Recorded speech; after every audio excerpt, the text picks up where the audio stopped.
existe um tema que pouca gente tá falando na internet, que é sobre população em situação de rua. E aí você fala assim, profinho, esse tema não vai cair porque o Enem não vai colocar um tema que vai contra, que deixa margem para criticar o governo. E desde quando falar em população de rua dá margem para criticar o governo? Todos os temas, na verdade, de alguma forma dão margem para criticar o governo. Só que é muito importante que a gente fale sobre população em situação de rua. Não se fala morador de rua, tá? Se fala população em situação de rua. Se você acha que esse tema não pode cair, então esse vídeo não é para você. Então pula o vídeo. Mas eu aconselho fortemente que você saiba o que escrever. Se o tema da redação do Enem for população em situação de rua. E qual que é o tema que eu vou trabalhar com você aqui agora? Eu vou trabalhar o tema população em situação de rua e direito à moradia no Brasil. Beleza? Entendeu? O que é o direito à moradia? Todo mundo tem que ter direito a uma casa. Todo mundo tem direito a um lar. Todo mundo tem que ter direito a um teto. E qual que é o repertório que eu poderia usar se esse tema fosse o tema do Enem? Eu vou mostrar para você aqui que eu estava trabalhando com os alunos da Masterclass Enem justamente esse poema, que é o poema O Bicho, de Manuel Bandeira. Eu vou ver o poema com você aqui agora e você me diz se esse poema é forte ou se você não achou forte. Se você achou o poema forte, comenta assim, forte. Se você não achou ele forte, comenta não achei.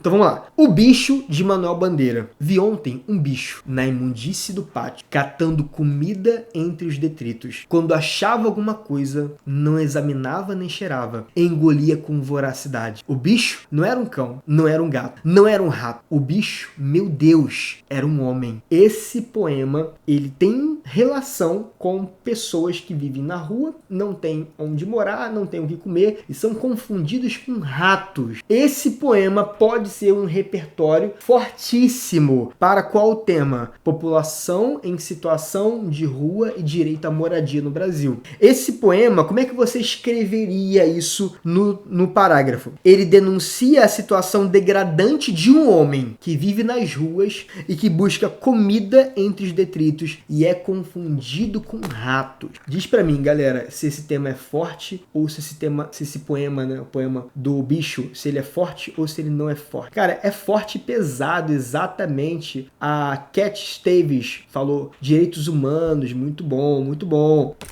Então, exatamente, como é que você poderia falar exatamente isso? Eu vou fazer o seguinte com você, eu vou mostrar uma redação que eu fiz, tá no meu e-book de 97 redações, eu fiz sobre, uma dessas 97 redações é sobre população em situação de rua. Vou te mostrar aqui, ó, população em situação de rua, que é esse aqui, ó.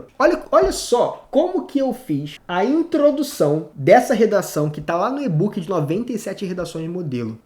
Na verdade, o e-book, nesse tema, eu foquei nas crianças, tá? Mas, enfim, você poderia falar sobre qualquer pessoa em situação de rua. E veio assim o início, ó. O poema O Bicho, de Manuel Bandeira, narra uma cena ao mesmo tempo cruel e comum. Pessoas que vivem nas ruas e reviram lixo para sobreviver. Entretanto, episódios como esse se tornam ainda mais dramáticos quando são crianças as protagonistas dessa situação de rua, o que torna urgente que se garanta a dignidade humana e se combata o individualismo. Cara, esse repertório, ele é um soco no estômago, ele é um chute na cara do corretor. O corretor, quando vê um repertório forte, ele fala assim, caraca, olha só essa capacidade de seleção do repertório. Esse repertório não é mais do mesmo, é um repertório extremamente pertinente para o tema. Pertinente, produtivo e legitimado, como tem que ser o repertório. Tá lá na página, não sei agora qual página tá do e-book, tá na página, enfim, depois eu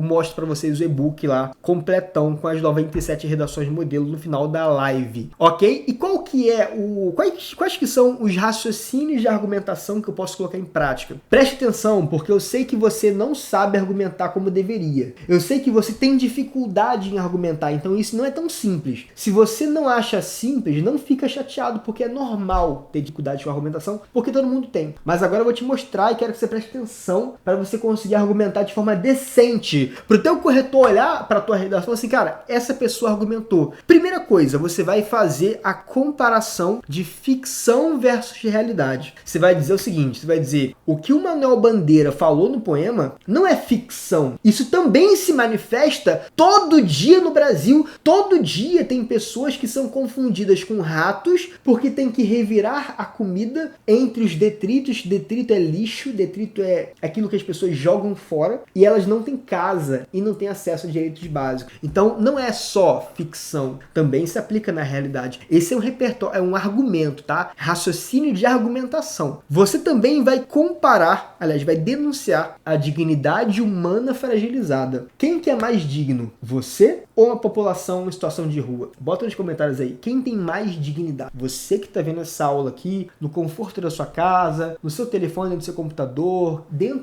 embaixo de um teto. Quem é mais digno? Você ou uma pessoa em situação de rua? Dignidade é relativa. Existem pessoas que não têm essa dignidade que eu e você temos, de sermos privilegiados de ter uma casa. Então, quando você estiver diante de um tema assim, é sua obrigação, enquanto cidadão, denunciar a dignidade humana fragilizada. Quer ver como é que faz isso? Vou te mostrar aqui no material que eu liberei para os alunos do meu método de argumentação, o método da argumentação inteligente, que é o raciocínio 14. Constatar a dignidade humana fragilizada. Como é que eu fiz esse raciocínio com os alunos? Eu coloquei o problema X fragiliza a dignidade humana das vítimas. Como que eu poderia colocar em prática esse raciocínio de argumentação nesse tema? No lugar do X, você coloca o problema, que é a situação de rua, e no lugar das vítimas, tu coloca a vítima, né? Por exemplo, o problema da falta de moradia, o problema da falta de moradia, que é o X, fragiliza a dignidade da população em situação de rua. Cara, é perfeito, se encaixa perfeitamente. Isso aqui não é repertório, isso aqui é argumentação, é raciocínio de argumentação que eu ensino lá no método argumentação inteligente. É um dos muitos argumentos que eu ensino para os alunos lá. E o último raciocínio que eu vou colocar nessa aula é o direito versus privilégio. O que é direito e o que é privilégio? Direito é aquilo que a lei garante. Privilégio é aquilo que nem todo mundo consegue ter. Então, por exemplo, se a lei garante direito à moradia, esse direito deveria ser estendido para todo mundo. Mas se tem um grupo que não consegue usufruir desse direito, então não é direito, é privilégio. É privilégio de uma minoria que consegue ter uma casa, que consegue ter um lar digno, que consegue ter onde morar. Se eu disser assim, galera, todo mundo que tá aqui nessa aula tem direito de tirar 1000, então todo mundo que tá vendo deveria conseguir. Agora, se apenas 22 pessoas conseguem, então o 1000 não é direito, o 1000 é privilégio. Você entendeu isso? Privilégio de quem sabe argumentar de forma decente, de quem sabe organizar as ideias, de quem sabe os segredos que o INEP às vezes não conta, que fazem diferença na hora de tirar 1000, que sabem critérios de correção das competências. Então, tirar 1000 não é um direito de todos, é um privilégio de uma minoria. E cada ano essa minoria fica ainda mais minoria, né? Fica ainda menor.